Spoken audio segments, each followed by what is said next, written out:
This video is going to show you how to win Connect 4 every time. First, we'll break down the basics. Next, we're going to go over traps and why they are necessary to win a game. Then we're going to go over odds and evens and how this controls the entire game. Then we'll look at keeping count, which lets you predict where every piece will land. And finally, we'll show you how to set up traps to win the game. If you gain value from this video, give it a like, write a comment about anything, and subscribe because you're awesome. Now, before we get into traps, let's touch on some basics. I'll assume you already know how to play Connect 4. You need 4 in a row, and you drop the pieces straight down. So if you didn't know the rules, well, there they are. There's 3 directions in which you can get 4 in a row: vertical, horizontal, and diagonal. Since there are 7 columns in Connect 4, this means that in order to get a horizontal or diagonal 4 in a row, you need to have one of those pieces be in the middle column. So having more pieces in the middle is advantageous. A lot of the game will involve blocking the other player from stringing pieces together. If the player has 2 in a row unblocked, this is considered a minor threat, while if they have 3 in a row unblocked, this is considered a major threat. With a major threat, you must block the 3 in a row or else they'll win on the next turn.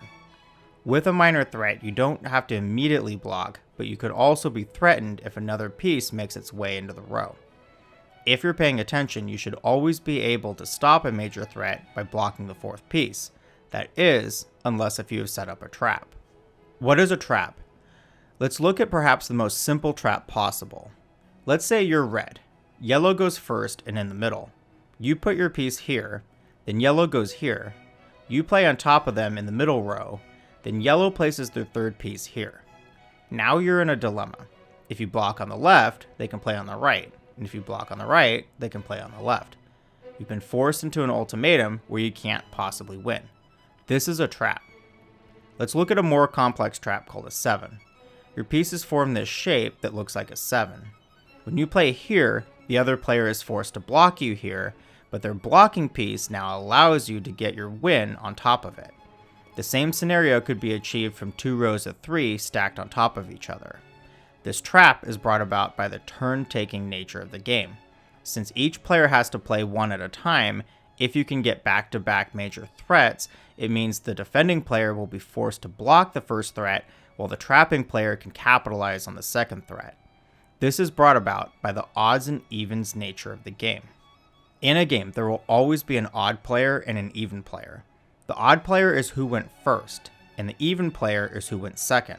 This will never change no matter where anyone plays their pieces or who is winning.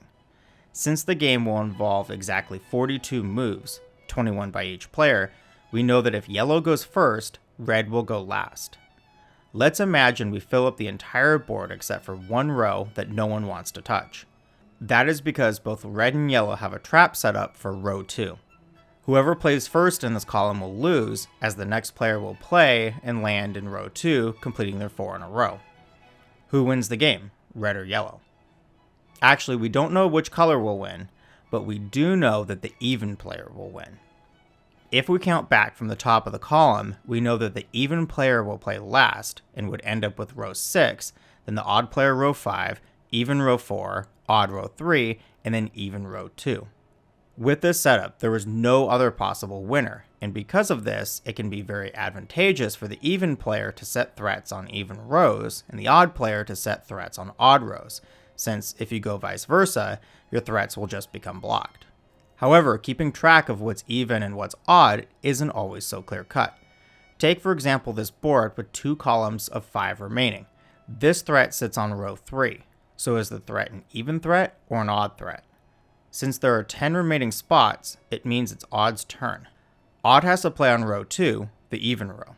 Even has to block on row 3, then odd, even, odd, then even is forced to play on the next row 2, giving odd their expected victory on the odd row.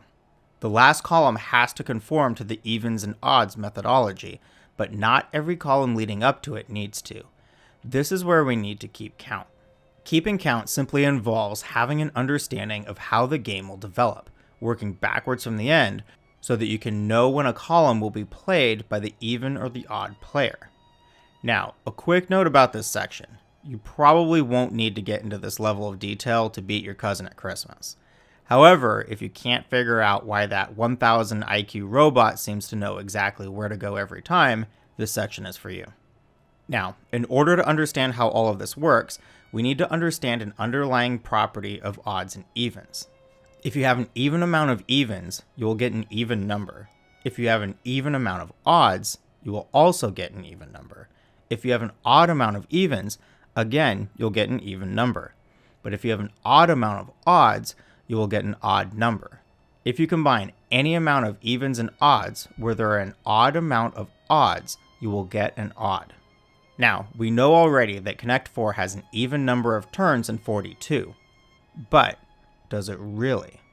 Take, for example, these two scenarios. One where you have a double threat from both teams on row 2 of a 6 empty column, and the other where you have a double threat on row 3 of a 5 empty column.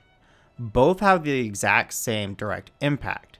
If either player places one piece in this column, the other player will win the game, meaning certain death. So obviously neither player wants to do that. So in essence, we can block out this column from wanting to be played at any costs. However, what do we already know about this column? We know that if every single remaining spot is filled, the last pieces in this column will have to fill out even and odd. So in the first case, the even player will win since the odd player will be forced to play their piece in row 1. In the second case, the even player will be forced to play first in row 2 and the odd player will win. If we completely remove the two death columns from play, the 6th column will remove an even number of plays from the board and the remaining plays will still happen odd than even. If we remove the odd column from the board, the remaining plays will happen even than odd. We already know that the even player will be forced to play first in the column, meaning that the odd player will play last in the rest of the places, and therefore the odd player has become even. So let's take a board with one empty column of 6 and our death column of 5. Since we know that the column of 5 is mutually assured destruction, both sides will have to focus their plays on the other column. There are 11 total plays remaining, so as said before, the odd player will play the even rows and the even player will play the odd rows. This means that if the odd player has set threats on even rows, they will win, and if they have set threats on odd rows, those threats will be blocked. We can keep taking this process out indefinitely, so here's how to make the method of keeping count easy. Take any columns with double threats and count the remaining plays in the total column. Then take how many plays are needed to reach the death spot and subtract it from that number and count if the final number is even or odd. For example, if you have your column of 5 with the death spot at 3, you will do 5 minus 2, so you'll have an odd number in 3. If your final number is odd, odds will win the death column. If your final number is even, evens will win the death column. If you have two columns, 1 6 and 1 5, double threats at 2 and 3, 5 minus 2 and 6 minus 2 equals 3 plus 4 equals 7, odds win. If both are on row 3, 5 minus 2, 6 minus 3, 3 plus 3 equals 6, evens win. One last scenario. Let's say you have interchanging major threats on a column with several columns remaining. Your threat is first, so if you play here, your threat will be blocked, but you'll also block your opponent's threat a row above it. Do you wait until the end, or do you trip this row and allow your threat to be blocked? For this example, we're using the column of 5 again. Your threat is on row 3. If you're evens, you know if this row is last, both players will get blocked, and the game might end in a tie. If you're odds, you'll be winning. Let's play as even. Now, we'll look over at our column 6 on the left. The other player will not play on our column of 5 because they'll lose. But as that column of 5 is removed from the game, the column of 6 has shifted who is odd and who is even. Your threat on row 4 is now an odd column. If you play on the column of 6, you'll play in row 1, odd row 2, then if you play row 3, odd blocks row 4, you play row 5, and odd in row 6. You'll now play in row 2, odd blocks you in row 3, you block row 4, and the game ends in a tie.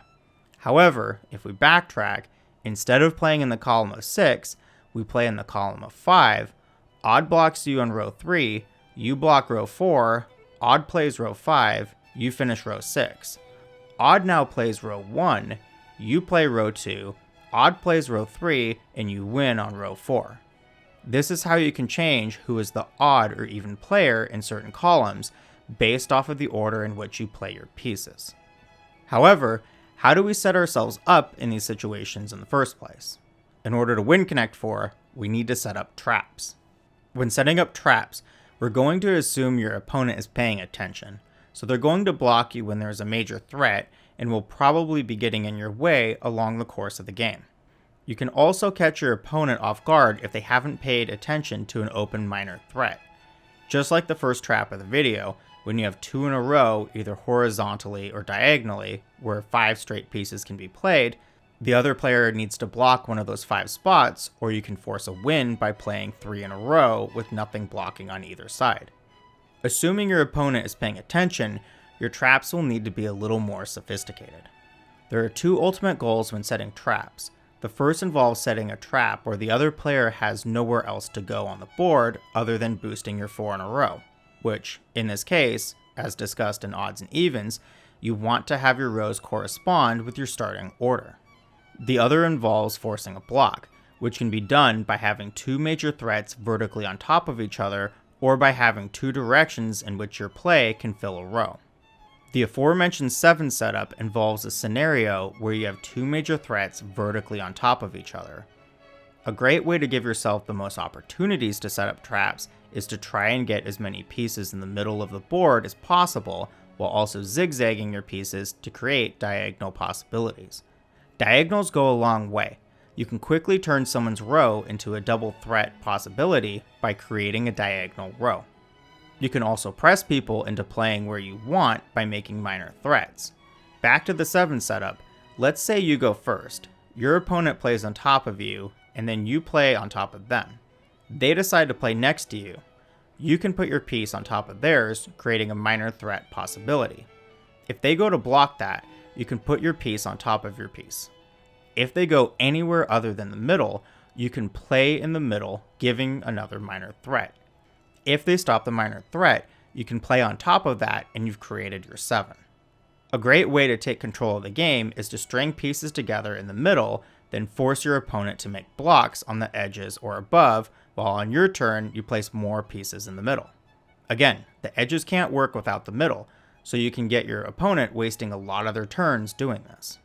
Just by having lots of pieces in the middle, you can force the unopposed 3 from the beginning of the video by forcing your opponent to block you vertically as you build it.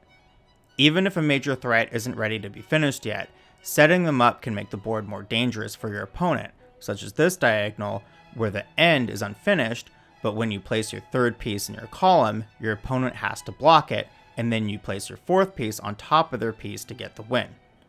Setting traps is an art, so if you have traps you enjoy, write them in the comments. This is everything you need to know to win Connect 4 every time. If you enjoyed this video, give it a like, write a comment if you want another game covered, and thank you for watching.